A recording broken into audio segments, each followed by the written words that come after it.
श्वेत पत्र प्रसाद के 16 सभागार में आज एआई प्रज्ञा के अंतर्गत वन बी कंपनी द्वारा आयोजित कार्यक्रम में प्रतिभाग करने के लिए उपस्थित है।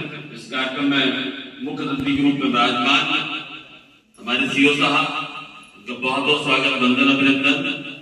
प्रभारी निरीक्षक महोदय, हमारे राज शर्मा जो इस कंपनी के ट्रेनर हैं, हमारे पत्रकार साथी, हमारे प्यारे बच्चों, शिक्षक, सभी साथियों का सबका बहुत बहुत स्वागत, वंदन, अभिनंदन। जैसा कि अभी आपने हमारे ट्रेनर राज जी से अभी आपने एआई के बारे में सुना, जाना, अभी इसके बाद और अभी आगे अपना वो सत्र जारी रखेंगे। सीओ साहब को जाना है बहुत अर्जेंट, इसलिए उनका निकलना रहेगा, लेकिन अभी हम सब स्टेजिंग में रहेंगे। अभी जैसे सीओ साहब ने बताया साइबर सिक्योरिटी और एआई के बारे में, एआई के जो 3 मॉडल है, जनरेटिव एआई है, मशीन लर्निंग है और फिर डीप फेक। अक्सर आप तो पढ़ते होंगे मशीन लर्निंग के बारे में, डीप फेक के बारे में, जो बहुत बड़ी पर्सनालिटी है। अभी आपने पढ़ा होगा कि कई सारी डीप फेक पिक्चर उनकी जारी हुई, कमेंट आया गलत पिक्चर, तो वो सब उन सब से हमें बचना है।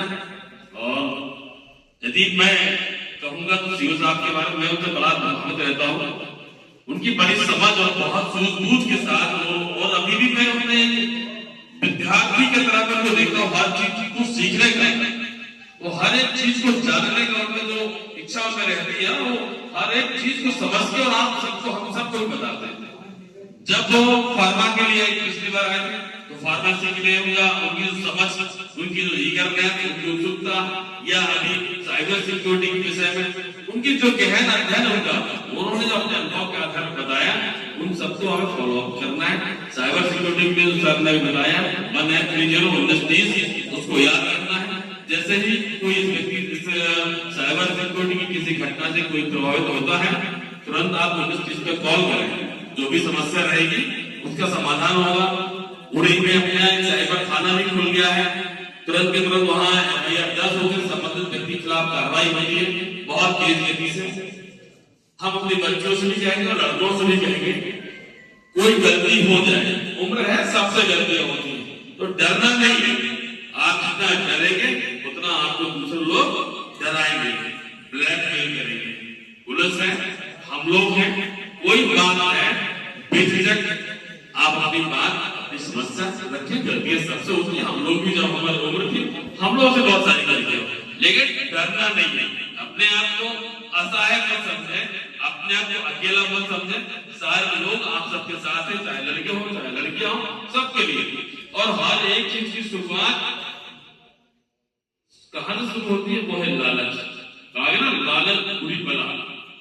आप जैसे लालच में फंसते हैं और आप टारगेट हो जाते हैं शिकारी के, वैसे ही आप साइबर फ्रॉड करने वाले लोग होते हैं, क्योंकि एक मानवीय स्वभाव है, लालच हर व्यक्ति के अंदर होता है। लेकिन हम सबको अपने विवेक ये सोचना है कि हमें लालची नहीं होना है, किसी के द्वारा दिए गए लालच में हमें नहीं फंसना है। हम लालच में फंसेंगे तो निश्चित रूप से आपके साथ वो घटना घटेगी।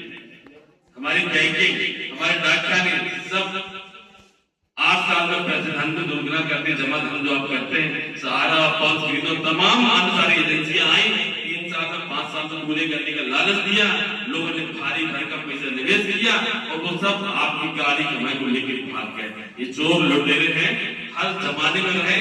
अब उनका ट्रेड बदल गया है, अब उस साइबर के रूप सिक्योरिटी ग्रुप में आया।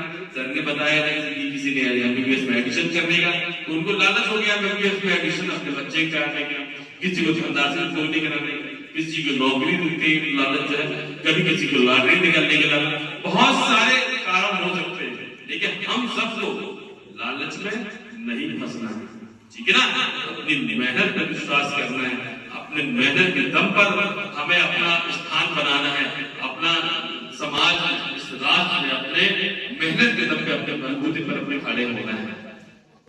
तो मैं आप सबसे यही कहना चाहूंगा कि आप सब लोग अपने जीवन में अनुशासित होइए, अपनी पढ़ाई में निरंतरता अनुसार कह रहे थे कृष्णन जी, बहुत सारे लोग आईएएस क्रैक कर रहे हैं, 22-23 साल के लड़के हैं और फर्स्ट अटेम्प्ट में आईएएस क्रैक कर रहे हैं।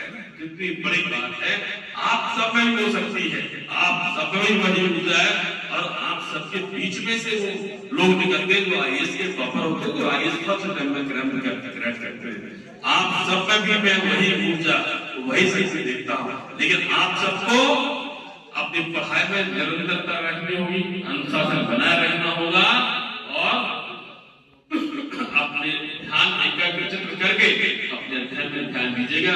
निश्चित रूप से आप सब अपने जीवन में सफल होंगे।